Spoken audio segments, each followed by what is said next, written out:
মাজারটাও ভাঙচুর করছেন। তো মানুষের সাথে আপনারা বসেন, মিটিং করেন, তারপর শান্তিপূর্ণ বৈঠক করে সমাধানে আসেন। আজকে আমার এই ভাইটা পাবনা জেলার ওই বাবা জাহাঙ্গীরের আসে, বাবা জাহাঙ্গীরের ভক্ত, ওনার নাম তরোয়ার, বাবা জাহাঙ্গীর এসেছেন। গতকালকে ওনার বাড়িটাকে যেভাবে পুরানো হয়েছে, আমরা তীব্র নিন্দা জানাই, এর প্রতিবাদ জানাই। সারা বাংলাদেশে, সারা পৃথিবীর যত আলেম ওলামা আছেন, আমাদের সাথে শান্তিপূর্ণ বৈঠক করুন।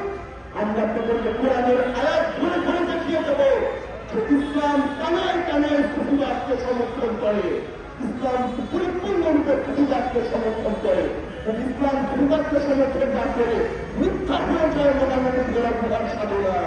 ইসলাম যদি প্রতিবাদকে অস্বীকার করে তাহলে মিথ্যা হয়ে যায় খাজা গুন্ডরাজ, মিথ্যা হয়ে যায় এরকম জাতীয় পঞ্চায়েত, মিথ্যা হয়ে যায় তোমার মায়ের যুদ্ধত্যাগী, মিথ্যা হয়ে যায় সমাজের সাহায্য।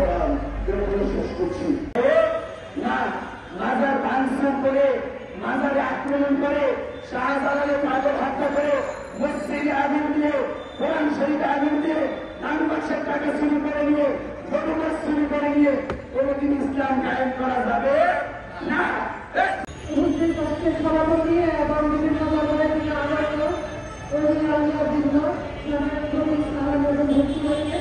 আজকে যে আমরা এই উপদেষ্টা যে ক্ষমতা নিয়েছে, ইউনুস ডক্টর ইউনুসের যে ক্ষমতা, যখন থেকে ক্ষমতা নিয়েছে এই 7 মাস যাবৎ শুধুমাত্র আউলিয়ার মাজারের প্রতি যেভাবে ভাঙচুর, যেভাবে অগ্নিসংযোগ, যেভাবে ধ্বংসযজ্ঞ, যেভাবে অত্যাচার চলছে, অথচ আমাদের স্বরাষ্ট্র উপদেষ্টা, ধর্ম উপদেষ্টা তাদের কোনো ভূমিকা নেই। এই দেশে আমাদের 7 মাস যাবৎ আমাদের দেশে চুরি, রাহাজানি, এই ধর্ষণ, সব প্রকার অপরাধ বেড়ে গেছে। এখানে দেশে কোনো আইন শৃঙ্খলা নেই, কোনো কিছু নেই। এই সরকারের এই উপদেষ্টা মন্ডলীর পদত্যাগ চাই।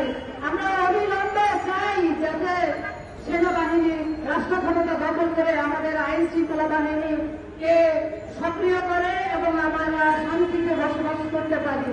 আজকে যে মাজার ভাঙচুর, প্রায় 100 উপরে মাজার ভাঙচুর করা হয়েছে, এখন ব্যক্তিগতভাবে বাড়িতে বাড়িতে প্রতিটা যারা উলিয়া বিশ্বাস করে তাদের বাড়িতে বাড়িতে যে হামলা করে অগ্নিসংযোগ করা হচ্ছে, অথচ আইন শৃঙ্খলা বাহিনী নিরব ভূমিকা পালন করছে।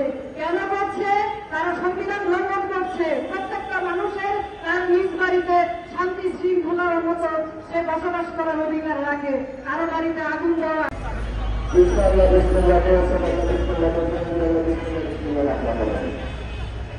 আমরা এখানে সমাবদ্ধ করেছি করার জন্য। তাই আমি আজকে সংক্ষিপ্ত কথা বলতে পারব যে ছুটিরা, ছুটি সাধকরা সকালকে সাজানো নাই, আর মোল্লারা মাজার ভেঙে মুসলমানকে তারা আগে বাড়বে।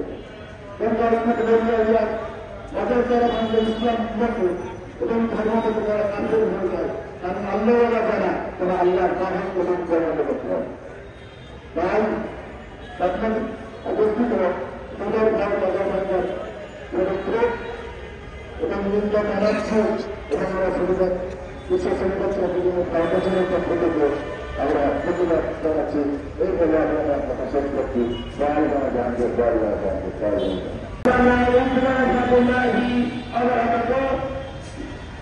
বিশ্ব ছবি সংস্থার সম্মানীয় সভাপতি যিনি আছেন, সাধারণ সম্পাদক সাহেব যিনি আছেন, আপনার জাতীয় প্রেস ক্লাবে আজকে আয়োজিত, আপনারা জানেন আমাদের জাতীয় সুফি আনিসুর রহমান কাফেরী দাদার মাধ্যমে,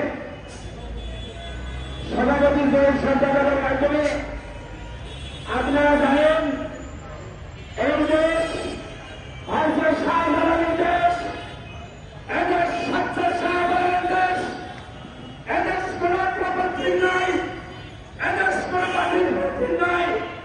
এই বাংলার নবী ইসলাম আসছে শাহজালাল, এই বাংলার নবী ইসলাম আসছে শাহজালাল। ওই আল্লাহর মাধ্যমে কোরআন পেয়েছি, ওই আল্লাহর মাধ্যমে মসজিদ পেয়েছি, ওই আল্লাহর মাধ্যমে হাদিস পেয়েছি, ওই আল্লাহর মাধ্যমে চুরি পেয়েছি, পাঞ্জাবি পেয়েছি। যারা ওই আল্লাহর বিরুদ্ধে কথা বলে, যারা ওই আল্লাহর মাথায় ভাঙচুর করেছে,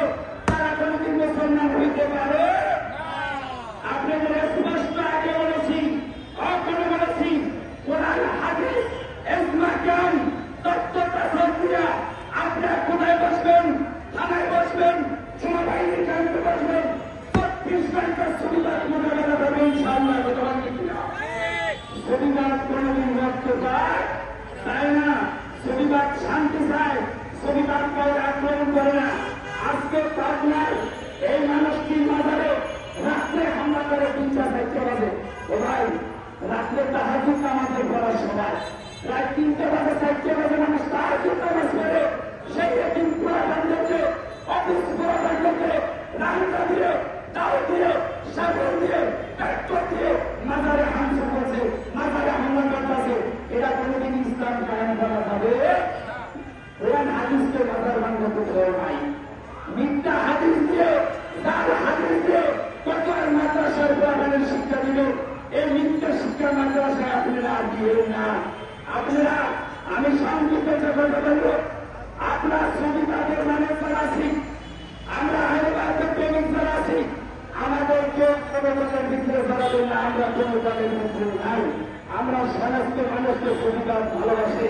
আরেকটি কথা, এই রমজান মাসে সোশ্যাল মিডিয়া আমরা দেখেছি আপনারা শত শত মাদ্রাসা ভিতরে বলৎকার করছেন, শত শত মাদ্রাসা ভিতরে পড়াশোনা